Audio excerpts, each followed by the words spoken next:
मित्रों, यह बात तो आपने सुना होगा कि कर्मों का फल और भाग्य का लिखा कभी नहीं मिटता। हम अच्छे कर्म और बुरे कर्म इसी पृथ्वी पर करते हैं और हम सोचते हैं कि हमें कोई नहीं देख रहा है, लेकिन एक अलौकिक शक्ति है जो हमेशा हम पर नज़र रखती है। जैसा बीज बोओगे वैसी ही फसल प्राप्त करोगे। यह कहावत तो आपने सुना ही होगा कि जैसा कर्म करोगे वैसा ही फल देगा भगवान।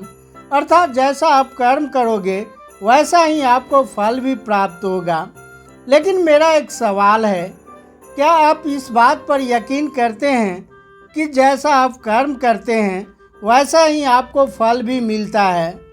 तो आइए इसे एक कहानी के माध्यम से समझते हैं। नमस्कार दोस्तों, कथा सागर बाय रमन यूट्यूब चैनल में आपका हार्दिक स्वागत है।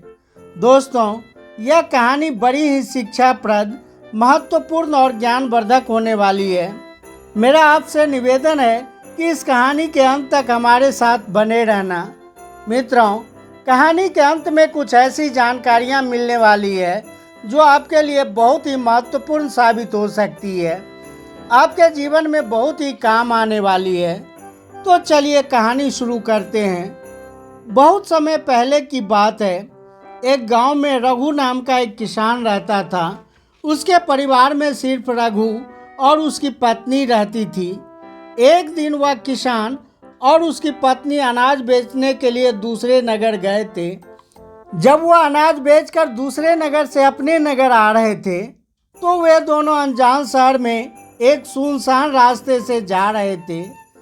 जब वह दूसरे राज्य की सीमा से निकले तो उन्हें रास्ते में कुछ डाकू मिल गए और उन डाकुओं ने उस किसान और उसकी पत्नी के पास जो कुछ भी था सब कुछ लूट लिया।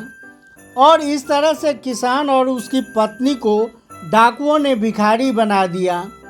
इसके बाद डाकुओं का गिरोह वहां से चला गया। डाकू तो चले गए, लेकिन किसान और उसकी पत्नी चिंता में पड़ गए और सोचने लगे कि आगे क्या किया जाए। एक तो अनजान शहर, और उस अनजान शहर में दोनों का बुरा हाल था, क्योंकि अनजान शहर में पैसा ही सब कुछ होता है। किसान अपनी पत्नी को लेकर शहर की तरफ बढ़ने लगा। उसे यह चिंता खाए जा रही थी कि अब मैं क्या करूं और करूं तो कैसे। वह इसी चिंता में चला ही जा रहा था कि नगर के बाहर एक महात्मा की कुटिया दिखाई दी। वह किसान अपनी पत्नी को लेकर कुटिया की तरफ चल दिया। जब वह कुटिया के पास पहुंचा तो उसे वहां पर एक महात्मा मिले जो एक चबूतरा पर बैठे हुए अपने शिष्यों को प्रवचन दे रहे थे। महात्मा को देखकर किसान सोचने लगा, क्यों न इन साधु महाराज को अपनी समस्या बताऊं, शायद यह मेरी समस्या का कुछ समाधान कर दे। ऐसा विचार करके वह किसान उन साधु महात्मा के पास पहुंच गया और उन्हें प्रणाम किया। फिर बहुत ही विनम्र स्वर में उसने अपनी समस्या उस साधु महात्मा को बताया और कहने लगा, महाराज, यदि किसी तरह आप मेरी पत्नी को किसी सेठ के पास गिरवी रखवा कर मुझे कुछ पैसे दिलवा दें तो आपकी बड़ी कृपा होगी। जब साधु ने किसान की बात सुनी तो उस साधु महात्मा को उस किसान पर दया आ गई। साधु ने अपने परिचित सेठ के बारे में बताया और उस किसान को उसके पास भेज दिया। किसान अपनी पत्नी को लेकर उस सेठ के पास पहुंच गया और उस सेठ से हाथ जोड़कर कहने लगा, सेठ जी, मुझे कुछ पैसों की आवश्यकता है। मेरे पास गिरवी रखने के लिए और तो कुछ भी नहीं है, बस मेरी पत्नी है। आप मेरी पत्नी को गिरवी रखकर मुझे कुछ पैसे दे दीजिए। मैं उन पैसों से कोई व्यापार करके जल्दी ही आपकी रकम ब्याज सहित वापस कर दूंगा और अपनी पत्नी को आपसे छुड़ा लूँगा। तब तक मेरी पत्नी आपके दिए हुए पैसों में आपके पास गिरवी रहेगी। सेठ ने जब उस किसान की बात सुनी तो वह पैसे देने के लिए तैयार हो गया और पैसों के बदले किसान की पत्नी को अपने पास गिरवी रख लिया। किसान सेठ के पास अपनी पत्नी को गिरवी रखकर और सेठ से कर्ज लेकर व्यापार करने के लिए आगे बढ़ गया। किसान ने उन रुपयों से अनाज का व्यापार शुरू कर दिया। वह अब किसान से व्यापारी बन गया था। अब सस्ते दामों में किसान से अनाज खरीदता और दूसरे ज़रूरतमंद किसानों को महंगे दामों में बेच देता। इस प्रकार रघु ने उन पैसों से बहुत ही कम समय में अच्छा खासा धन अर्जित कर लिया। जब रघु ने खूब पैसा कमा लिया तो 8 महीने बाद फिर रघु उसी नगर में लौट आया जिस नगर में वह अपनी पत्नी को उस सेठ के पास गिरवी रख कर गया था। रघु नगर में आकर सीधा उस सेठ के पास पहुंच गया और सेठ के पास पहुंचकर कहने लगा, सेठ जी, मैं 8 महीने पहले आपके पास अपनी पत्नी को गिरवी रख कर गया था। आप अपना हिसाब करके मुझसे रुपये ले लीजिए और मेरी पत्नी को मुझे वापस लौटा दीजिए। यह सुनकर सेठ ने कहा, भाई क्या बताऊं, आज से 3 महीने पहले की बात है।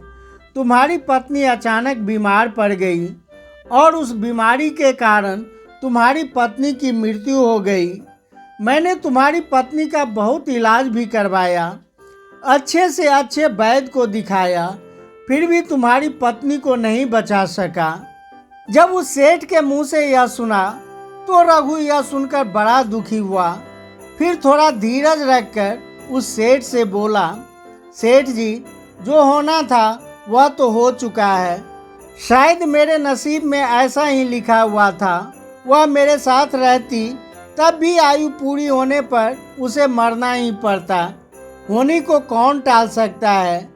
फिर भी आप अपने पैसे मुझसे ले लीजिए ताकि मुझे इस बात का संतोष हो जाए कि मैंने अपना कर्ज चुका दिया और मैं अपना कर्ज चुकाकर अपनी पत्नी को गिरवी रखने के कलंक से खुद को बचा लिया। रघु की बात सुनकर वह सेठ बोला, नहीं नहीं भाई, अब मैं तुमसे वह पैसे कैसे ले सकता हूँ।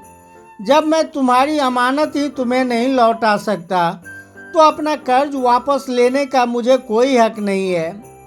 रघु ने बार बार सेठ से अपना कर्ज वापस लेने का आग्रह किया परंतु सेठ नहीं माना। उदास भाव से जब रघु वहाँ से निकला तो रास्ते में फिर उसी स्थान पर पहुँच गया जहाँ पर वह उन साधु महात्मा से पहली बार मिला था। हमेशा की तरह वह साधु महात्मा अपने चबूतरे पर बैठे हुए अपने शिष्यों को प्रवचन सुना रहे थे। रघु भी मन की शांति के लिए वहीं पर बैठ गया और महात्मा के प्रवचन सुनने लगा। साधु महात्मा ने जब रघु को देखा तो साधु महात्मा उसे पहचान गए और उसका हालचाल पूछने लगे। रघु ने पूरा घटनाक्रम उस साधु महात्मा को बता दिया। वह साधु एक सिद्ध महात्मा थे। रघु की बात सुनकर उस साधु ने कहा, भाई, उस सेठ ने तुम्हारे साथ धोखा किया है। तुम्हारी पत्नी निश्चित रूप से जीवित है। तेरी पत्नी को या तो उस सेठ ने अपने घर में छुपा लिया है या फिर उस सेठ ने तेरी पत्नी को अपने किसी परिचित के यहाँ दूर किसी जगह पर भेज दिया है। अब तू ऐसा कर, यहाँ के राजा के पास चला जा और राजा के दरबार में जाकर प्रार्थना करना कि राजा साहब, मेरी पत्नी को सेठ से वापस दिलवा दूँ, क्योंकि इस नगर का जो राजा है वह बहुत ही बुद्धिमान व्यक्ति है। वह निश्चित ही तेरी पत्नी को उस सेठ पर जोर डालकर तुझे दिलवा देगा।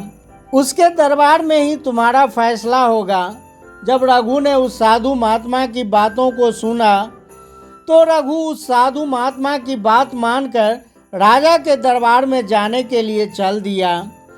रघु राजा के दरबार में पहुंच गया और राजा के दरबार में पहुंचकर राजा से गुहार लगाने लगा कि महाराज, मेरी पत्नी को सेठ से मुझे वापस दिलवा दीजिए।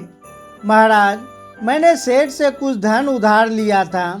बदले में मैं अपनी पत्नी को सेठ के पास गिरवी रख कर गया था।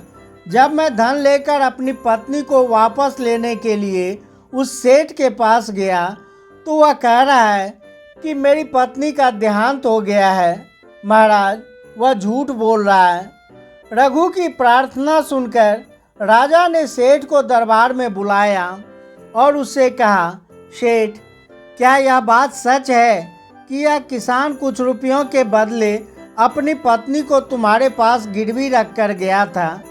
सेठ ने स्वीकार करते हुए कहा, हाँ राजन, किसान की यह बात बिल्कुल सच है। राजा ने फिर कहा, तो तुम इसकी पत्नी को क्यों नहीं लौटा रहे हो? राजा की बात सुनकर वह सेठ कहने लगा, वह कैसे लौटा सकता हूँ महाराज? मैंने इस किसान को बता तो दिया कि आज से 3 महीना पहले इसकी पत्नी की मृत्यु हो चुकी है। महाराज, मैं अब धर्मराज के पास जाकर इसकी पत्नी को वापस तो नहीं ला सकता। राजा ने पूछा, कोई गवाह है तुम्हारे पास जो इस बात की पुष्टि कर दे कि इसकी पत्नी की मृत्यु हो चुकी है?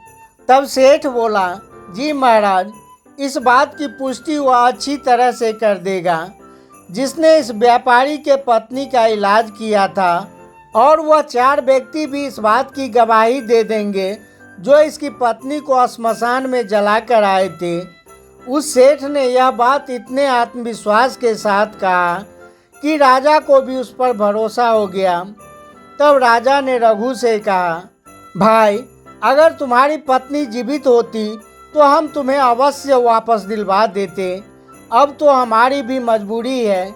इस प्रकार राजा ने रघु को समझा बुझाकर वापस भेज दिया। रघु फिर से साधु महात्मा के पास पहुंच गया और जो कुछ दरबार में राजा और सेठ ने कहा था वह सारी बातें साधु महात्मा को बता दिया। यह सब सुनकर उस ज्ञानी महात्मा ने कहा, मैंने राजा को इतना विवेकहीन नहीं समझा था। मुझे दुख है कि उसने तुम्हारे साथ कोई न्याय नहीं किया। उस राजा ने सेठ की बातों पर यकीन तो कर लिया और तुम्हें समझा बुझाकर मेरे पास वापस भेज दिया। अब तुम मेरी एक बात ध्यान से सुनो।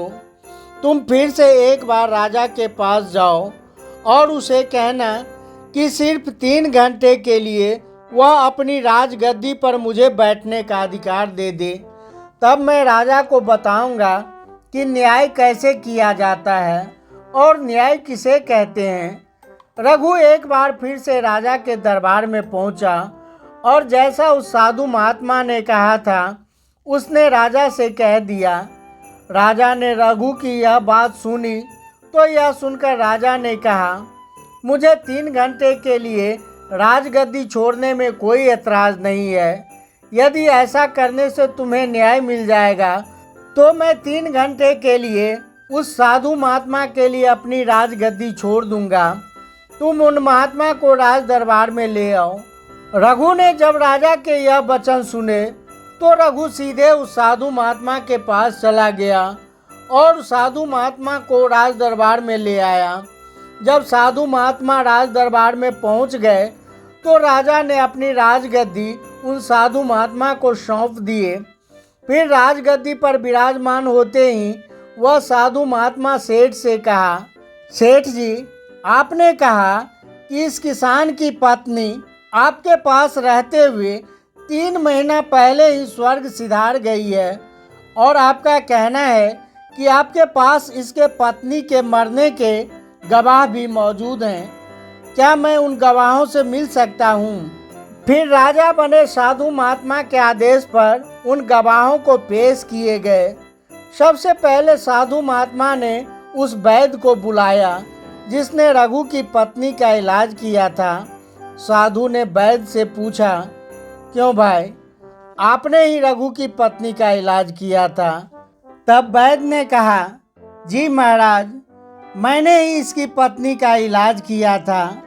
वैद्य की बात सुनकर वह साधु बोला, अच्छा वैद्य जी, मुझे यह बताओ कि तुम रघु की पत्नी का इलाज करने के लिए सेठ के घर पर जाते थे या फिर रघु की पत्नी इलाज करवाने के लिए तुम्हारे पास आती थी? राजा बने साधु महात्मा की बात सुनकर वह वैद्य राजा से बोला, महाराज, सेठ जी मेरे औषधालय पर स्वयं आकर दवा ले जाते थे।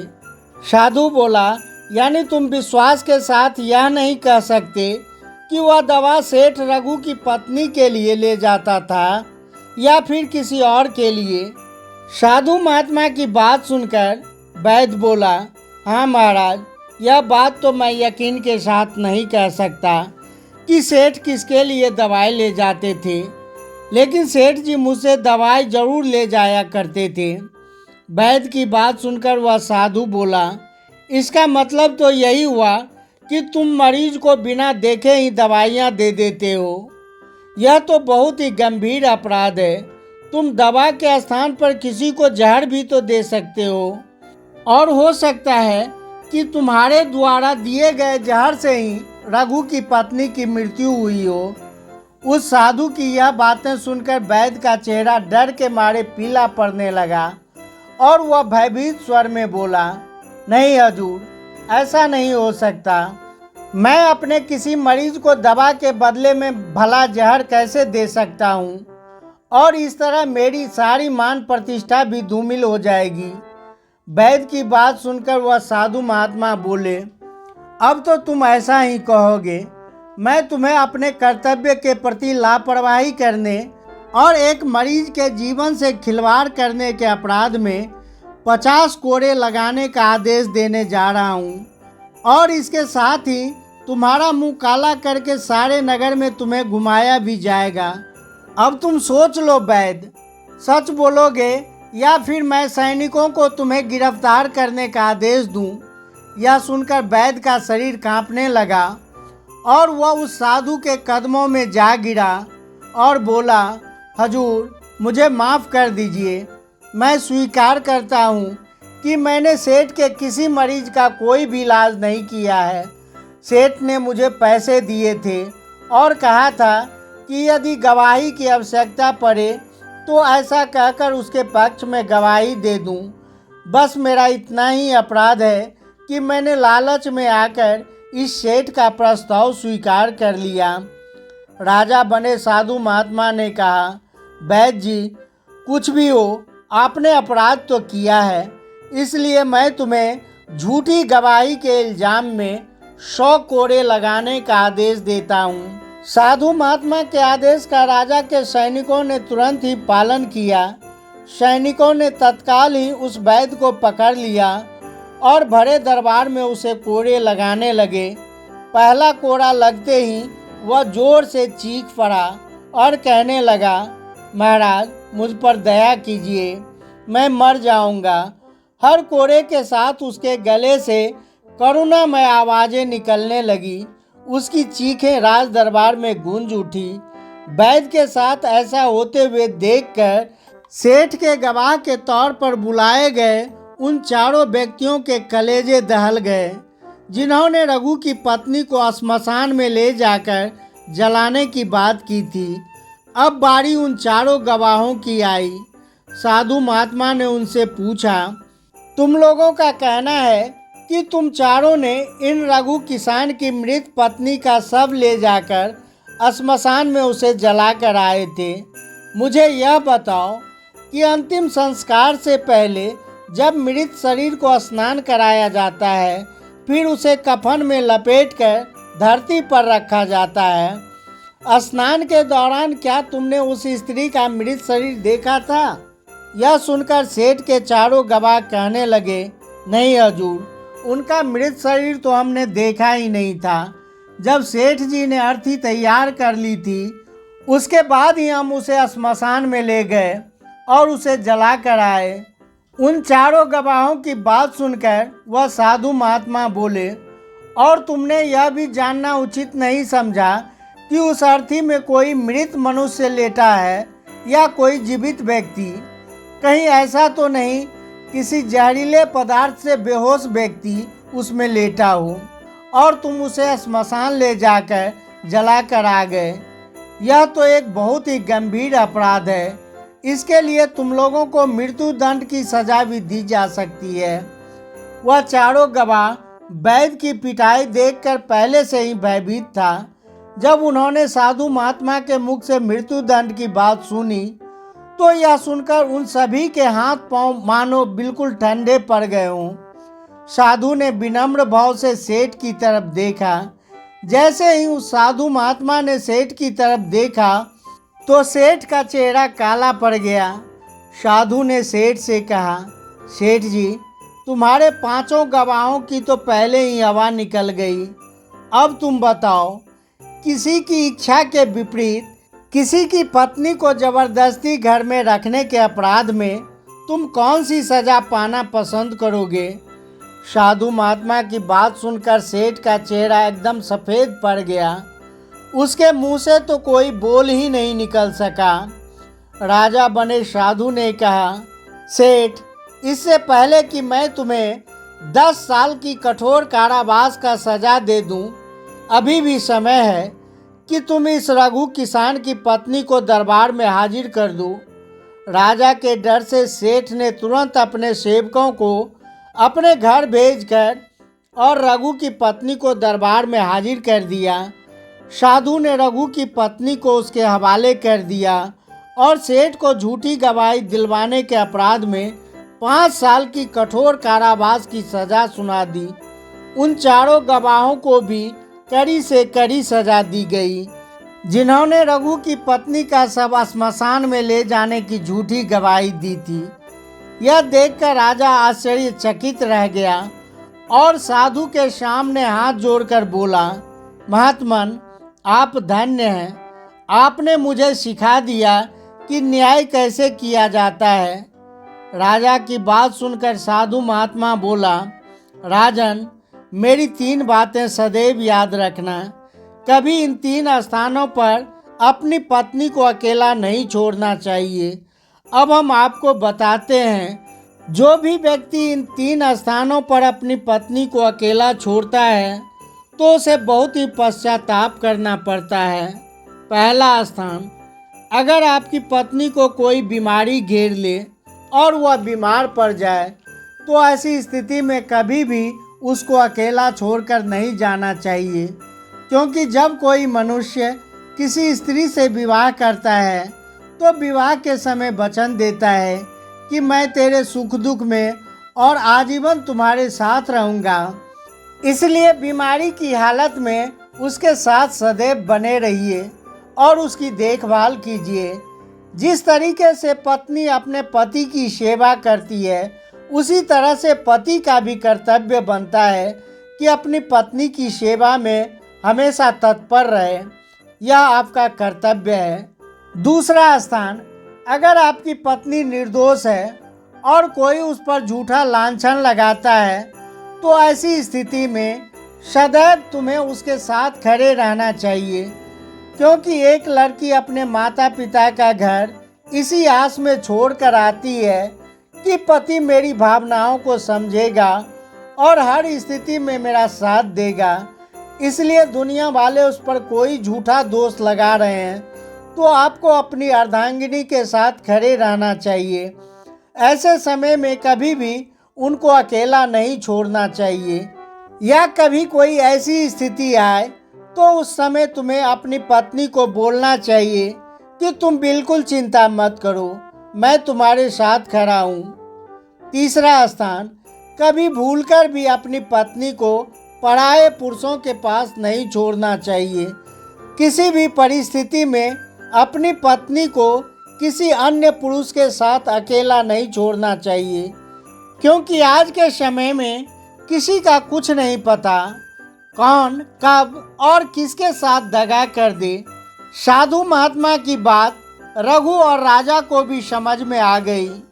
तो मित्रों, और कौन सी जगह हो सकती है जहां अपनी पत्नी को अकेला नहीं छोड़ना चाहिए, वह मुझे आप कमेंट में बता सकते हैं। इसी के साथ उम्मीद है कि आपको आज का वीडियो पसंद आया होगा। इस वीडियो को उन लोगों को शेयर करें जिन्हें इस कहानी को सुनने की ज़रूरत हो। वीडियो को लाइक व शेयर तथा चैनल को सब्सक्राइब कर दें। बेल आइकन को दबाना न भूलें। फिर मिलते हैं ऐसी ही एक और नई वीडियो में एक नई ज्ञान चर्चा के साथ। तब तक के लिए आप अपना ख्याल रखें। आप सभी का बहुत बहुत धन्यवाद।